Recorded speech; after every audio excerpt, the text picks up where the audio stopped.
Halo semua, selamat datang kembali di Kabar Finansial. Reksadana merupakan salah satu alternatif investasi bagi masyarakat pemodal, khususnya bagi pemodal kecil dan pemodal yang tidak memiliki banyak waktu dan keahlian untuk menghitung risiko investasi. Reksadana dirancang sebagai sarana untuk menghimpun dana dari masyarakat yang memiliki modal, mempunyai keinginan untuk melakukan investasi, namun hanya memiliki waktu dan pengetahuan yang terbatas. Selain itu, reksadana juga diharapkan dapat meningkatkan peran pemodal lokal untuk berinvestasi di pasar modal Indonesia. Umumnya, reksadana diartikan sebagai wadah yang dipergunakan untuk menghimpun dana dari masyarakat pemodal untuk selanjutnya diinvestasikan dalam portofolio efek oleh manajer investasi. Dari penjelasan tersebut, dapat disimpulkan bahwa reksadana meliputi 3 hal. Pertama, adanya dana dari masyarakat pemodal. Kedua, dana tersebut diinvestasikan dalam portofolio efek. Dan ketiga, dana tersebut dikelola oleh manajer investasi. Dengan demikian, dana yang ada dalam reksadana merupakan dana bersama para pemodal, sedangkan manajer investasi adalah pihak yang dipercaya untuk mengelola dana tersebut. Nah, jika kamu tertarik untuk berinvestasi di reksadana, maka kamu harus mengetahui jenis-jenisnya. Secara umum, jenis reksadana terbagi menjadi 4 kategori. Antara lain, pertama, reksadana pasar uang.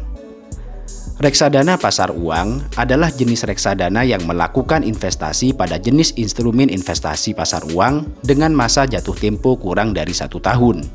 Bentuk instrumen investasinya dapat berupa deposito berjangka, sertifikat deposito, sertifikat Bank Indonesia atau SBI, surat berharga pasar uang, dan berbagai jenis instrumen investasi pasar uang lainnya. Tujuannya untuk menjaga likuiditas dan pemeliharaan modal. Jenis reksadana pasar uang ini memiliki risiko yang relatif rendah dibanding reksadana jenis lainnya. Kedua, reksadana pendapatan tetap. Reksadana pendapatan tetap adalah jenis reksadana yang menginvestasikan sekurang-kurangnya 80% dari aktivanya dalam bentuk efek utang atau obligasi. Tujuannya untuk menghasilkan tingkat pengembalian yang stabil. Reksadana pendapatan tetap memiliki risiko yang relatif lebih besar daripada reksadana pasar uang.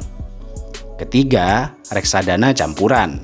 Reksadana campuran adalah jenis reksadana yang mengalokasikan dana investasinya dalam portofolio yang bervariasi. Instrumen investasinya dapat berbentuk saham dan dikombinasikan dengan obligasi. Tujuannya untuk pertumbuhan harga dan pendapatan. Risiko reksadana campuran bersifat moderat dengan potensi tingkat pengembalian yang relatif lebih tinggi dibandingkan reksadana pendapatan tetap. Dan keempat, reksadana saham. Reksadana saham adalah jenis reksadana yang menginvestasikan sekurang-kurangnya 80% dari aktivanya dalam bentuk efek yang bersifat ekuitas. Tujuannya untuk pertumbuhan harga saham atau unit dalam jangka panjang. Reksadana saham memiliki risiko yang relatif lebih tinggi dari reksadana pasar uang dan reksadana pendapatan tetap, namun memiliki potensi tingkat pengembalian yang paling tinggi. Investasi reksadana mendatangkan berbagai peluang keuntungan. Investor reksadana dapat melakukan diversifikasi investasi tanpa harus memiliki modal yang besar.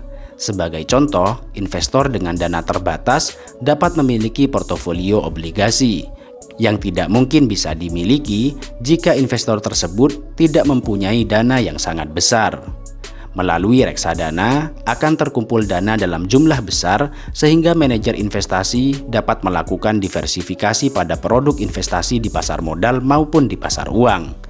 Dengan kata lain, investasi dilakukan pada berbagai produk investasi seperti saham, obligasi, deposito sesuai dengan kebijakan dari masing-masing jenis reksadana yang dikelola.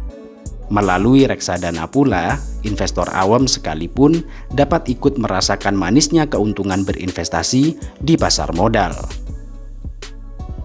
Itulah penjelasan singkat mengenai pengertian, jenis, dan keuntungan reksadana. Itu saja untuk hari ini. Semoga bermanfaat dan sampai berjumpa di video berikutnya.